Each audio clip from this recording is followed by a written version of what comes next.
My name is Kara Mitchell, and at 28 years old, I was the senior systems administrator at Tech Fusion. For 5 years, I had built our server infrastructure from scratch, pouring my heart into every cable and configuration. Then Bradley Hamilton walked in as our new VP of Technology, a man who knew spreadsheets but not servers.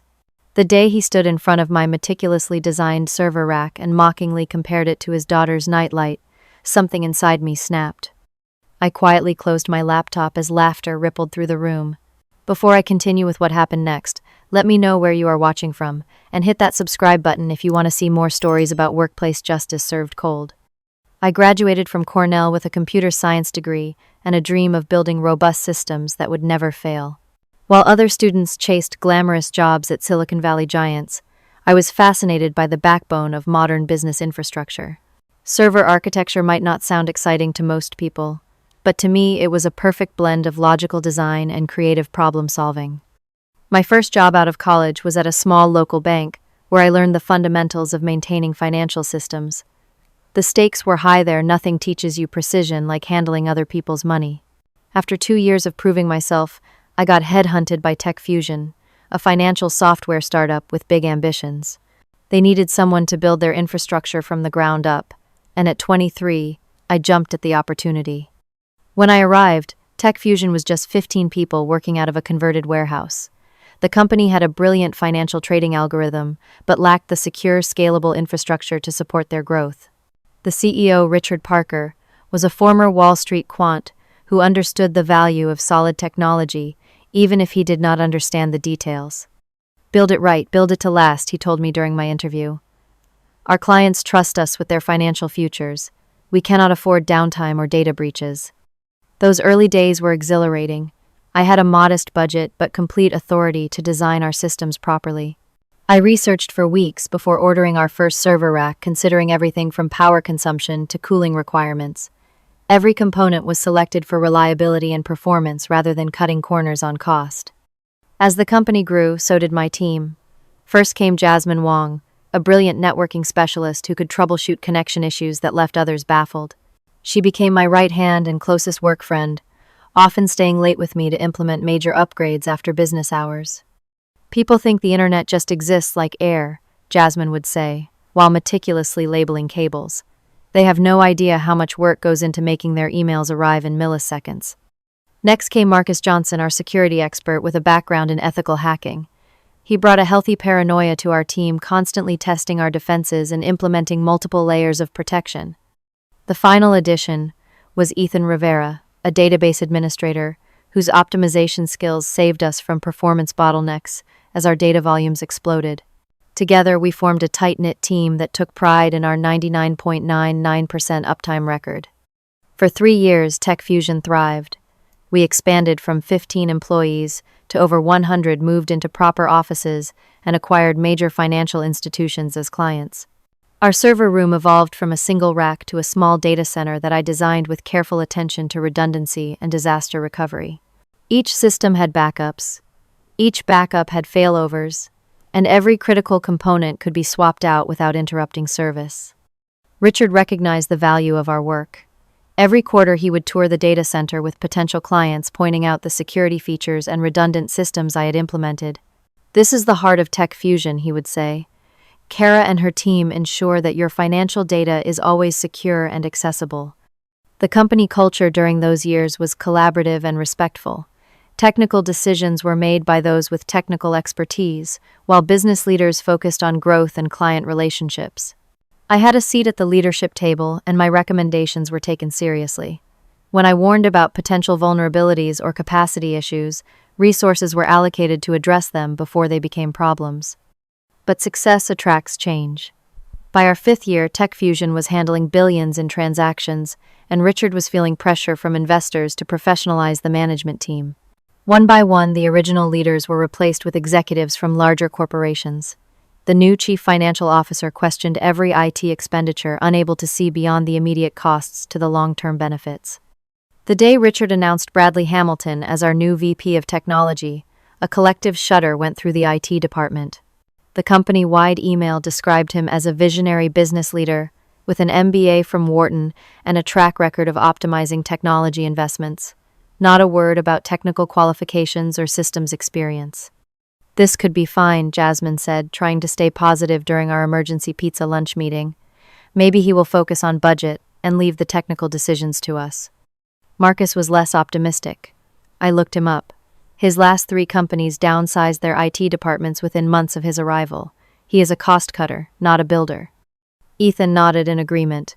The financial sector has different needs. You cannot run banking infrastructure like a retail website. I tried to keep an open mind. Perhaps Bradley would recognize our expertise and learn from us. Perhaps he would see the value in the robust systems we had built. Perhaps the transition would go smoothly. I was wrong on all counts. Bradley Hamilton arrived on a Monday morning in a tailored suit that probably cost more than my monthly salary. At 45, he had the polished look of someone who spent more time in boardrooms than server rooms, with perfectly styled silver hair and a smile that never quite reached his eyes. He toured the office like a politician, shaking hands and making small talk without really listening to the answers. When he reached the IT department, he spent all of 30 seconds introducing himself before checking his watch and promising to circle back for a proper sit-down. That proper sit-down did not happen for 2 weeks, during which he sent multiple emails requesting reports on our technology spending, vendor contracts, and staffing levels. Our first actual meeting set the tone for everything that followed. I had prepared a comprehensive overview of our infrastructure, complete with diagrams and performance metrics. Bradley arrived 15 minutes late, immediately cutting off my introduction. "Let us get straight to the point," he said, not bothering to apologize for his tardiness. "I have reviewed our technology expenses, and frankly, I am shocked. We are spending twice the industry average on infrastructure." I tried to explain that we were not an average company. Our clients included major financial institutions that required extraordinary levels of security and reliability. Before I could finish my first sentence, Bradley interrupted again. "Everyone thinks their situation is special, Kara. That is how IT departments justify bloated budgets. I have seen it everywhere I go." For the next hour, he talked at me rather than with me. His vision involved slashing our hardware expenditure, moving everything possible to the cheapest cloud providers, and reducing our excessive redundancy. Each time I attempted to explain the technical implications, he would cut me off with business jargon about agile optimization and lean technology stacks. "But our service-level agreements require," I began. "SLAs can be renegotiated," he replied dismissively. "Clients expect 99% uptime these days, not 99.99. The additional 9 is costing us millions." I left that meeting with a knot in my stomach. Bradley clearly did not understand or value the infrastructure we had built. Worse, he seemed entirely uninterested in learning. Over the next few weeks, the red flags multiplied. Bradley hired an external consultant without consulting our team, authorized a security audit that consisted mainly of checking boxes on a standardized form, and began referring to our carefully designed redundancy systems as gold plating.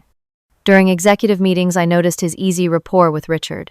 They had apparently met at the same golf club and shared a love of sailing expensive boats that required minimal effort to actually sail.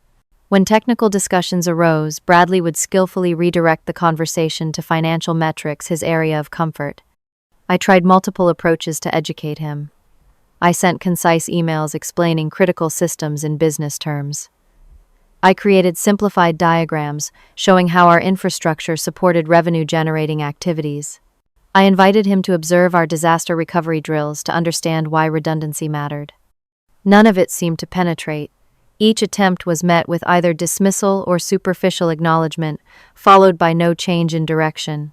Meanwhile, his quick win initiatives began creating technical debt that my team had to manage. First came the mandate to reduce our testing environments from 4 to 1 to save on server costs. This immediately created bottlenecks as development and QA teams competed for resources. Next was the directive to extend hardware replacement cycles from 3 years to 5, ignoring the increased failure rates and support costs of aging equipment. The most alarming change was Bradley's insistence on reducing our backup frequency to save storage costs. When Marcus pointed out that this would increase our potential data loss from minutes to hours in case of a failure, Bradley simply responded, "Most of the data is not changing that frequently anyway." Team morale began to suffer. Jasmine started taking longer lunches and browsing job sites. Marcus grew increasingly frustrated after his security recommendations were repeatedly shelved. Ethan had to work weekends to maintain database performance after Bradley denied his request for additional storage. "How does someone like this get put in charge of technology?" Ethan asked, during one of our after-hours troubleshooting sessions. "It is like putting a fashion designer in charge of bridge construction." I documented all my concerns and recommendations in detailed emails, knowing they would likely go unread but needing a paper trail. Most received brief responses like, "Thanks for sharing your thoughts," or "Let us discuss this in Q3, despite the urgent nature of the issues." The breaking point approached when Bradley announced a department-wide tour where he would evaluate all systems and identify additional optimization opportunities. The real purpose was transparent. He needed to show quick cost reductions to impress the board at the upcoming quarterly meeting. "Prepare simple explanations," his email instructed. "Focus on business impact and costs rather than technical details. Remember, not everyone speaks geek." The condescending tone made my blood boil, but I was determined to use this as an opportunity to demonstrate why our infrastructure was worth every penny. I spent an entire weekend preparing presentations, gathering performance data, and rehearsing explanations that even a technology novice could understand. The night before the tour, I barely slept. Something told me this would be a pivotal moment, though I had no idea just how dramatically it would change everything. The morning of the department tour arrived with an atmosphere of tension throughout the office.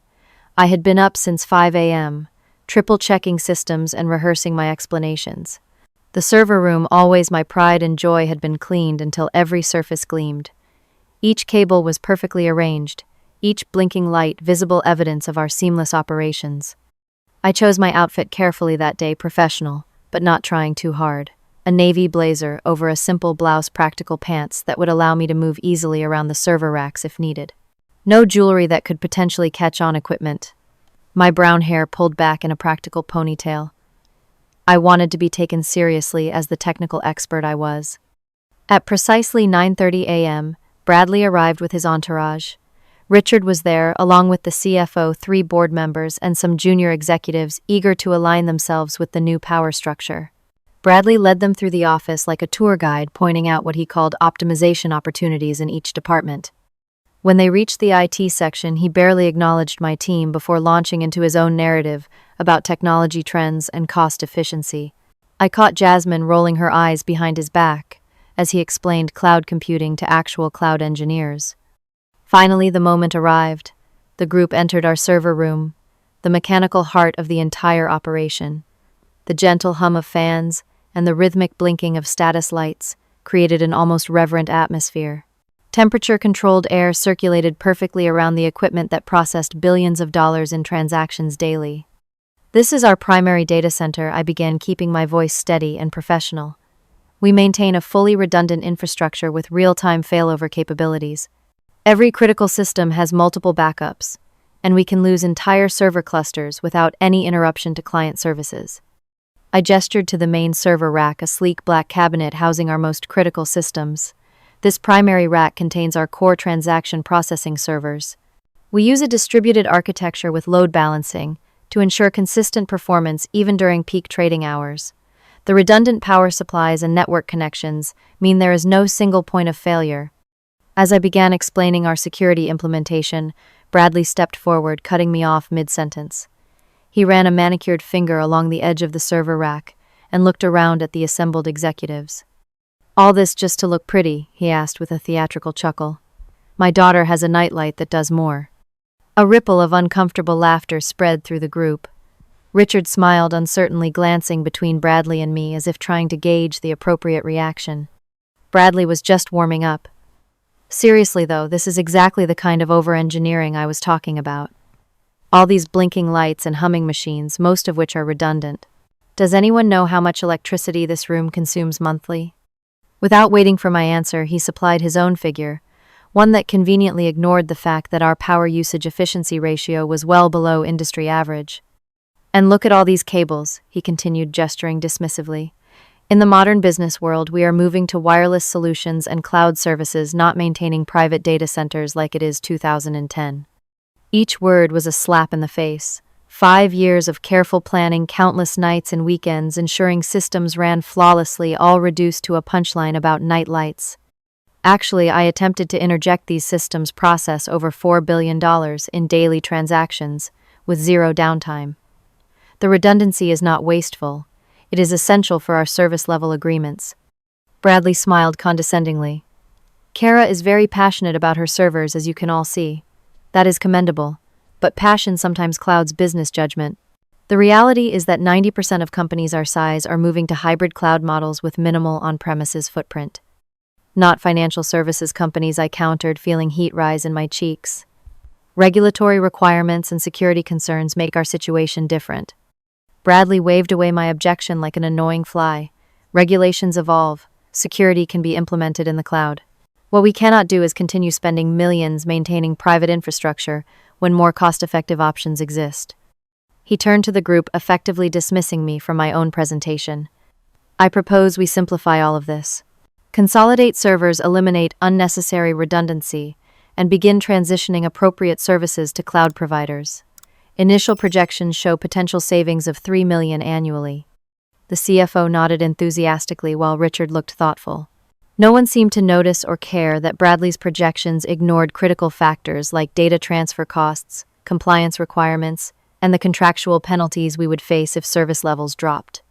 But the redundant systems are what guarantee our uptime. I tried again, my voice tighter than I intended. Last quarter, we avoided 3 potential outages because backup systems activated automatically. And how much did those potential outages cost us? Bradley asked, raising an eyebrow. Nothing, because they were prevented by the systems you want to eliminate, I replied. Exactly, nothing. So we are maintaining expensive insurance against problems that may never occur. It was such a fundamental misunderstanding of how technology infrastructure worked that I was momentarily speechless. It was like arguing with someone who claimed umbrellas were unnecessary because they had not gotten wet recently.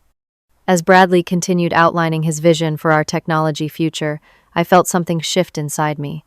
Years of professional composure began to crack. I had built this infrastructure from nothing, defended every design decision with data-created systems that our competitors envied. And now this man, who could not distinguish between RAM and storage, if his life depended on it, was dismantling it all with quips about nightlights. I closed my laptop with a soft click that somehow silenced the room. All eyes turned to me as I tucked it under my arm and stood perfectly still, waiting for Bradley to finish his monologue. When he finally paused, expecting questions from the executives, I simply said, "These systems were designed with purpose. Every redundancy addresses a specific risk. I would be happy to explain the business justification for each component if anyone is actually interested in understanding rather than making jokes." The silence that followed was deafening. Bradley recovered first, his smile tightening. "We all appreciate your technical perspective, Kara. But at the executive level, we need to make decisions based on financial realities, not technical ideals." With that final dismissal, he ushered the group toward the door, already launching into discussion about the next department on the tour. As they filed out, Richard glanced back at me with an expression I could not quite read: concern. Apology. Whatever it was, it did not prompt him to intervene. Left alone in the server room, surrounded by the equipment I had selected, installed and maintained with such care, I felt something between rage and despair. The blinking lights that Bradley had mocked were signaling the health of systems that had never once failed our clients. The redundancy he derided had saved us repeatedly from outages that would have cost far more than the hardware itself. But none of that seemed to matter anymore. In the new Tech Fusion perception, trumped performance, and spreadsheets outweighed expertise. I remained there for several minutes, listening to the familiar hum of the servers. Then, drawing a deep breath, I left to find my team. We needed to prepare for what was coming next. I found my team huddled in our shared office space, their expressions ranging from anger to resignation. Word had already spread about Bradley's performance in the server room. "He compared our enterprise infrastructure to a nightlight," Jasmine said, shaking her head in disbelief. "A freaking nightlight." Marcus was pacing between desks, his security binder clutched tightly. "If they start removing redundant systems without understanding the dependencies, we are looking at catastrophic failure scenarios." Ethan sat silently staring at his monitor, where he had been running stress tests on our database cluster. "What are we supposed to do? They are not listening to anything we say." Before I could answer, an email notification popped up on all our screens simultaneously. Bradley was calling an emergency meeting for the entire IT department in 15 minutes. "That was fast," Jasmine muttered. Usually it takes at least a day for bad ideas to become terrible mandates. We filed into the conference room, taking seats along the wall, while Bradley positioned himself at the head of the table. He did not waste time on pleasantries. Following this morning's infrastructure review, I have identified immediate optimization opportunities that we will begin implementing today. He announced, projecting a spreadsheet that listed our server racks, alongside red, highlighted, cost figures. Effective immediately, we will be consolidating server functions to reduce our hardware footprint by 50%. The redundant systems currently in place are excessive and wasteful. Marcus raised his hand. Sir, those redundant systems are not decorative. They are designed to prevent service interruptions. Bradley smiled thinly. I understand that is the conventional wisdom in IT circles, Marcus, but the data shows we are maintaining capacity levels that exceed our actual needs by over 200%. That is by design, I interjected. Financial services infrastructure requires substantial headroom to handle trading spikes and fail over capacity if primary systems go down. Which brings me to my next point, Bradley continued, as if I had not spoken. Our disaster recovery protocols are unnecessarily complex. We will be streamlining these processes effective immediately. He clicked to the next slide, which outlined a series of Phase 1 changes. My stomach dropped as I read through them. He wanted to decommission our backup power systems, eliminate redundant network connections, and consolidate all services onto fewer physical machines. It was a recipe for disaster. These changes need to happen immediately, he concluded. The board is expecting a progress report at tomorrow's meeting, and I intend to show concrete cost reductions already underway. Jasmine looked at me with wide eyes. You cannot seriously expect us to implement these changes without proper testing and migration planning. The planning has been done, Bradley replied dismissively. My team has prepared detailed implementation instructions. He gestured to a junior consultant who began distributing printed sheets with simplistic instructions that ignored countless critical dependencies. This will break everything, Ethan said, quietly scanning the document. The database clusters cannot be consolidated like this. The transaction volumes will overload the remaining servers. I have to agree, I said, trying to keep my voice level. These changes introduce unacceptable levels of risk. At minimum, we need to create a proper migration plan and test each change in our development environment. Bradley's expression hardened. I did not call this meeting for debate. These changes have been approved at the executive level. Your job is to implement them, not question them. My job is to maintain stable, secure systems for our clients, I countered. These changes directly threaten that mission. The room fell silent as Bradley and I locked eyes across the table. His jaw tightened as he realized I was not backing down. Kara, may I speak with you privately, he asked, though it was clearly not a request. In the hallway, his professional veneer slipped slightly. Listen carefully. This restructuring is happening with or without your cooperation. If you cannot support the new direction, perhaps it is time to consider whether Tech Fusion is still the right fit for your career. It was a thinly veiled threat, but it crystallized everything for me. The company I had helped build, the infrastructure I had created from nothing, was being dismantled by someone who fundamentally did not understand or value it. And I had a choice to make. You are right about one thing, I said quietly. This is not the right fit anymore. I returned to my desk and took out a notepad. In clear handwriting, I composed a brief resignation letter, effective immediately. 5 years of dedication reduced to 3 sentences, and a signature. Then I took a small yellow post-it note and wrote a single sentence on it. I stuck it to my monitor where it would be easily visible. Jasmine approached as I was gathering my personal items. What are you doing? You cannot leave now. I have to, I replied, closing my backpack. I cannot be part of this. They are not just ignoring best practices, they are actively dismantling critical safeguards. But without you, without me, they will learn exactly why those safeguards exist. I hugged her quickly. Call me when it all falls apart. I will help fix it, but only after they understand what they have done. Marcus and Ethan watched in stunned silence as I picked up my bag. They knew as well as I did what was likely to happen. The moment they start taking systems offline, the cascading failures will begin, I said. Document everything. Make sure it is clear who ordered these changes. As I walked toward the exit, I heard Bradley's voice in the conference room already instructing the remaining team members on the optimization process. No one tried to stop me as I pushed through the lobby doors into the bright afternoon sunlight. In my car, I sat for a moment looking back at the building. Part of me wanted to run back in to try one more time to make them understand. But another part, the part that had been dismissed and disrespected, once too often just turned the key and drove away. I was 3 blocks from home when my phone began to ring. I ignored it. Whatever was happening now was no longer my problem. 18 minutes. That was all it took. I later pieced together the timeline from texts, emails, and first-hand accounts from my former team members. The system collapse was both more rapid and more complete than even I had anticipated. After I left, Bradley wasted no time. Eager to show immediate progress, he personally supervised as Ethan was instructed to begin decommissioning what Bradley called the excessive redundant components. Despite Ethan's protests, Bradley insisted they start with the backup power systems and secondary network infrastructure. These are just consuming electricity while doing nothing, Bradley had apparently declared, while pointing at the uninterruptible power supply units that protected our systems from electrical fluctuations. At 2:17 p.m., just 8 minutes after my departure, Ethan reluctantly began disconnecting the redundant power supplies on the primary transaction processing servers. Bradley stood over his shoulder checking items off his optimization list while completely missing the warning lights that began flashing on the monitoring dashboard. Jasmine tried to point out that the system was now running without safety nets. "We have no backup if the main power fluctuates now," she warned.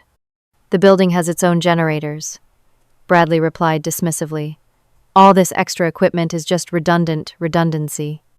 At 2:22 p.m., he instructed Marcus to simplify the network infrastructure by consolidating traffic onto the primary switches and taking the backup routing equipment offline. Marcus refused, stating that it violated security protocols. Bradley promptly called in a junior network technician who was too intimidated to refuse. The first warning sign came at 2:27 p.m. A minor power fluctuation, the kind that occurred dozens of times daily and had always been handled seamlessly by the redundant power systems, caused the primary database server to momentarily lose power. Under normal circumstances, transactions would have automatically routed to the backup systems while the primary recovered. But with the redundant power disconnected and the secondary routing offline, the interruption cascaded through the system. The transaction processing servers, suddenly unable to communicate with the database, began queuing operations. Within seconds, memory buffers filled, connections timed out, and error messages flooded the monitoring systems. At 2:29 p.m., client connections began dropping. The first affected were the high-frequency trading platforms that required millisecond response times.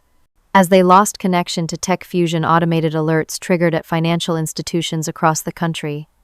Jasmine rushed to the server room where warning lights were now flashing across every rack. She tried to restart the affected services, but without the underlying infrastructure properly configured, each restart failed immediately.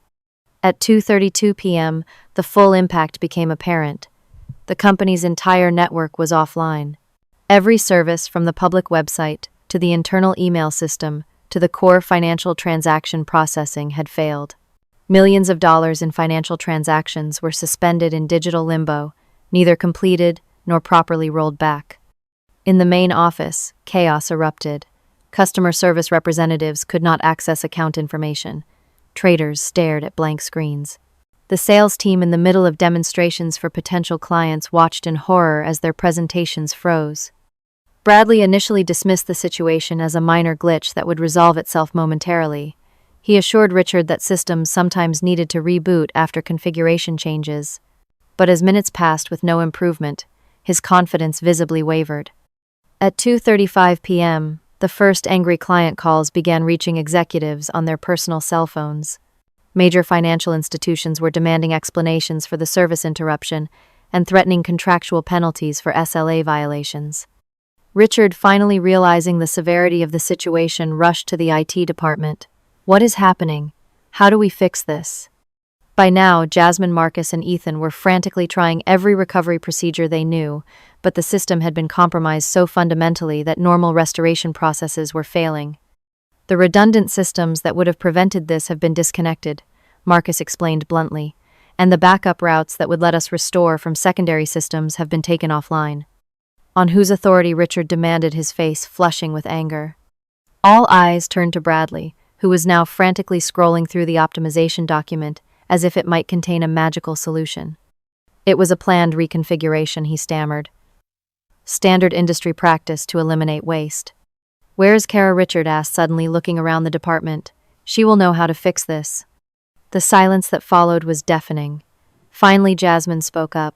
Kara resigned after the emergency meeting. She refused to implement changes that she warned would cause exactly this kind of failure.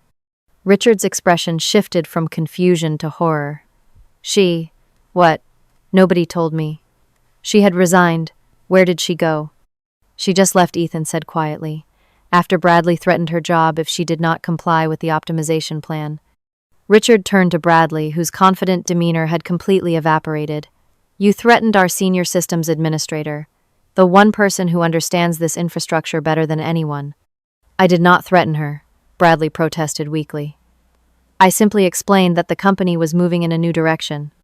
At 2:45 p.m., the financial impact was becoming catastrophically clear. The system outage had now lasted long enough to trigger penalty clauses in client contracts. Even worse, time-sensitive transactions were failing to execute, potentially costing clients millions in missed trading opportunities. The CFO burst into the server room waving his phone. The Thompson account is threatening to pull their $3 billion portfolio if we do not restore service in the next 15 minutes. What do I tell them? Richard ran his hands through his hair, a gesture of complete frustration. Tell them we are working on it. He turned back to the IT team. How long to restore services? Marcus shook his head grimly. Without Kara, hours, maybe longer. She designed these systems. She would know exactly which dependencies need to be restored in which order. At 2:51 p.m., Richard made a decision. Where is Kara's desk? She must have left contact information. The group moved quickly to my former workspace, now eerily empty, except for standard office equipment. Richard scanned the desk frantically, looking for any note or indication of where I might have gone. That is when he saw it. The small yellow post-it note stuck to the center of my monitor, just one sentence written in my neat handwriting. When you remove redundancy for show, the whole system will go. Call me when he is gone. Richard read it once, then again. His face drained of color as the full implications sank in. He turned slowly to Bradley, who was trying to appear busy examining error logs he clearly did not understand. You, Richard said, his voice dangerously quiet. You did this. You ignored her expertise. You mocked her systems. You drove away the one person who could have prevented this disaster. Bradley started to respond, but Richard cut him off with a raised hand. He pulled out his phone and dialed my number. I was sitting on my couch, still in my work clothes, staring at nothing in particular, when my phone rang for the 12th time. The first 11 calls, 6 from Jasmine, 3 from Ethan, and 2 from Marcus. I had let go to voicemail. But this time the caller ID showed Richard Parker, CEO. I almost let it ring through, but something made me answer. Hello, Richard. Kara, thank God. His voice was strained in a way I had never heard before. We need you. The entire system is down. Nothing is working. I am aware, I replied calmly. I imagine the cascading failures began shortly after the redundant systems were taken offline. How did you know that is what would happen? Because I designed the infrastructure specifically to prevent single points of failure. When you remove those safeguards, failure is not just possible, it is inevitable. There was a pause then. Richard asked the question I had been waiting for. Can you fix it? Yes, I said simply. How quickly can you get back to the office? I took a deep breath. This was the moment that would define the next chapter of my career at Tech Fusion, or the definitive end of it. I will come back on 2 conditions, Richard. First, Bradley is removed from any role involving technology decisions. Second, I have full authority over the IT infrastructure, reporting directly to you with a seat on the executive committee. Another pause, longer this time. I could imagine Richard weighing his options, calculating the cost of the ongoing outage against the price of meeting my demands. Done, he said finally. Both conditions. Just please come back and fix this. I will be there in 20 minutes. The office was in chaos when I arrived. Staff members huddled in small groups, speaking in hushed, worried tones. The customer service area was a scene of barely contained panic, with representatives helplessly telling clients they had no timeline for service restoration. Richard met me at the entrance, relief washing over his face. Thank you for coming. The situation is worse than I initially thought. We are approaching 3 hours of complete downtime. Where is Bradley? I asked, setting down my bag and removing my jacket. In my office, working on his resignation letter. I nodded, satisfied. I will need my team, Jasmine, Marcus, and Ethan. Whatever you need, Richard agreed quickly. The board is on an emergency call, demanding updates every 15 minutes. As we walked toward the server room, I noticed dozens of eyes following me. Some held hope, others skepticism, but all reflected the realization that the infrastructure they had taken for granted was now recognized for its true value. My team was waiting in the server room, exhausted but visibly relieved to see me. Jasmine rushed forward to hug me. I knew you would come back, she said. They completely wrecked everything just like you predicted. Marcus approached with a tablet showing error logs. Primary database cluster is unresponsive. Authentication services are down. Even the backup domain controllers are offline. Ethan looked up from a terminal. I tried to stop them, Kara. They just would not listen. It is not your fault, I assured them. Now let us fix this mess. I surveyed the server room, quickly assessing the damage. It was extensive, but not irreparable. The hardware was still intact, the problems were in the configuration, and the disabled redundancy systems. First, we restore power redundancy, I instructed. Jasmine, reconnect all the redundant power supplies and verify they are functioning. Marcus, bring the secondary network infrastructure back online. Ethan, prepare for database recovery once connectivity is restored. For the next 4 hours, we worked methodically through the systems, carefully rebuilding what had been carelessly dismantled. Each component had to be restored in the correct sequence, each service carefully restarted and verified before moving to the next dependency. At one point, Richard brought us coffee and sandwiches, watching in silent amazement as we executed the complex restoration process. I had no idea, he admitted quietly to me during a brief pause. The complexity, the interdependencies. Bradley made it sound so simple. Technology infrastructure is like an iceberg, I replied. Most people only see the small part above the water, the user interfaces and visible outputs. But underneath is a massive, intricate system that keeps everything afloat. When you chip away at the foundation because you cannot see its value, the whole thing eventually sinks. By 8:30 p.m., we had restored the core systems. The primary transaction processing services came online first, allowing the most critical financial operations to resume. By 9:15 p.m., the client portals were functioning again. By 10 p.m., all major services were operational, though we would need days to verify every component and clean up the residual issues. Throughout the process, I documented everything we did, creating both technical restoration notes and a business impact assessment. The outage had lasted nearly 7 hours, the longest in company history by far, and likely triggered penalty clauses in most of our client contracts. At 11:30 p.m., with the immediate crisis resolved, Richard called me to his office. The rest of the executive team had gone home, but he had stayed watching the recovery process with new appreciation. I owe you an apology, he said as I took a seat across from his desk. I should have listened to you instead of Bradley. Yes, you should have. I agreed, too tired for false politeness. Why did not you? Richard sighed heavily. He spoke the language of the board. ROI, cost optimization, efficiency metrics. He made technology sound like a simple business equation. Technology is never just a business equation. It is the foundation everything else is built upon. When that foundation fails, nothing else matters, how good your sales team is, or how brilliant your algorithms are. I understand that now, Richard said, which is why I want to make some changes. He slid a document across the desk. This is an offer letter.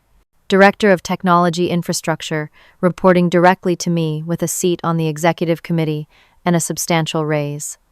I glanced at the salary figure, a nearly 50% increase over my previous compensation.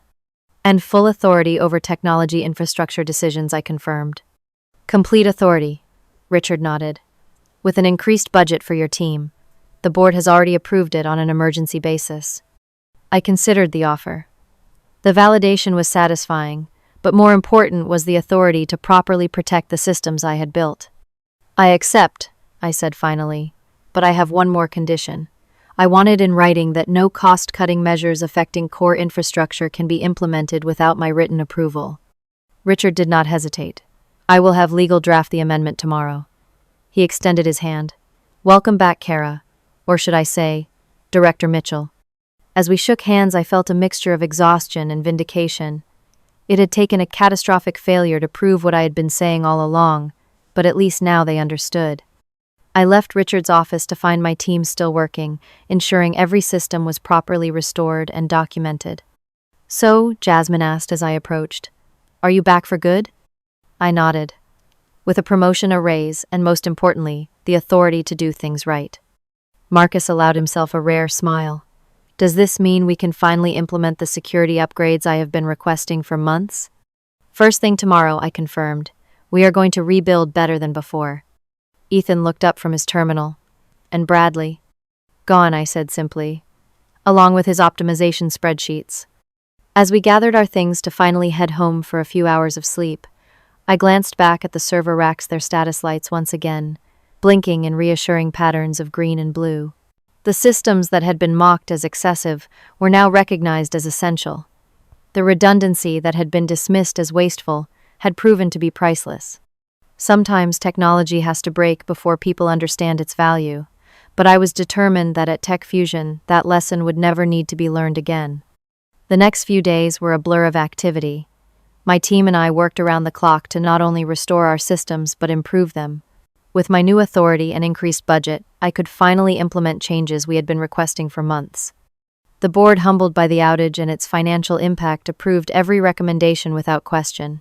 The incident had cost the company an estimated $12 million in penalties, lost transactions, and emergency response costs, more than 4 times the savings Bradley had projected from his optimization plan. 1 week after the system collapse, I stood in the server room with Richard, showing him the improvements we had made. "These new monitoring dashboards give us real-time visibility into every critical system," I explained, pointing to large screens, displaying colorful graphs and status indicators.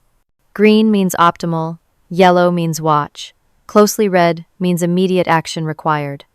Richard nodded, studying the displays with newfound interest. "And these help prevent future outages." "They help us identify potential issues before they become outages," I clarified. "But the real protection still comes from proper redundancy and failover systems." I led him to the server racks, now enhanced with additional safeguards.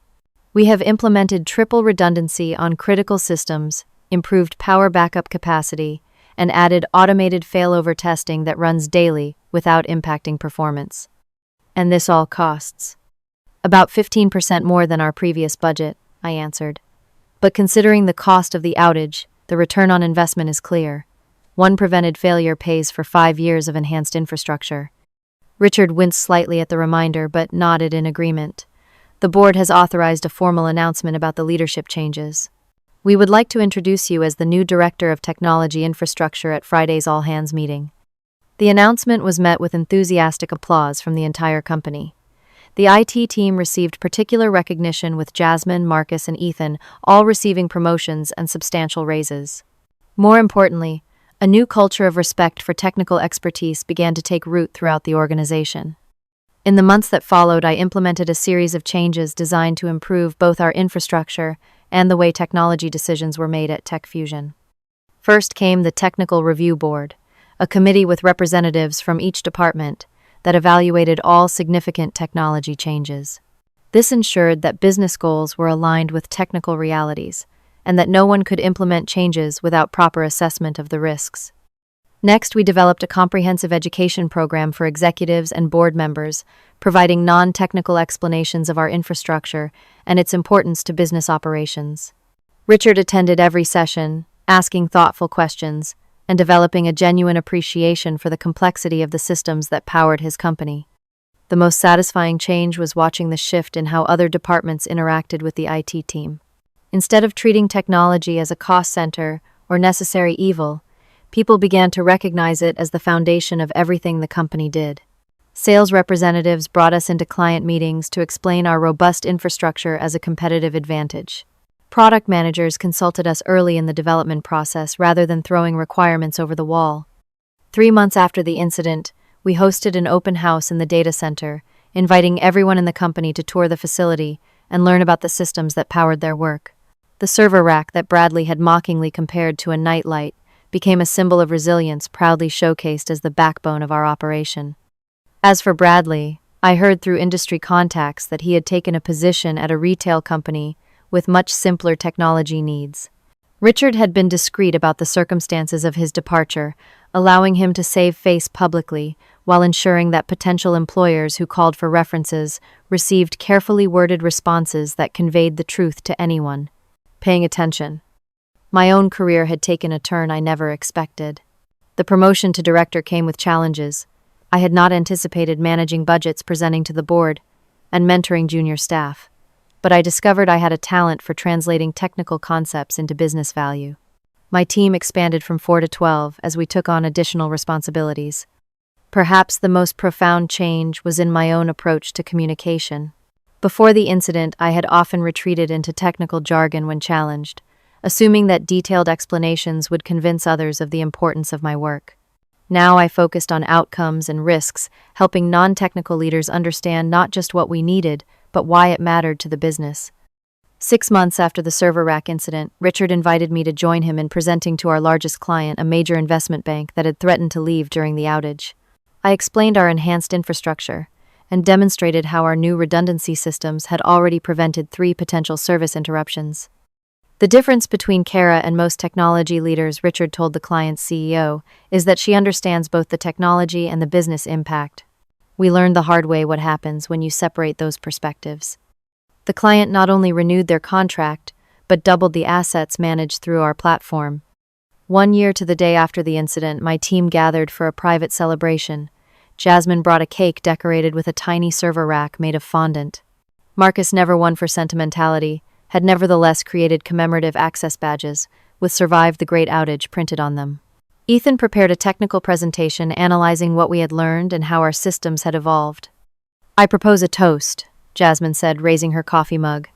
"To redundancy, the boring, expensive, absolutely essential foundation of everything we do."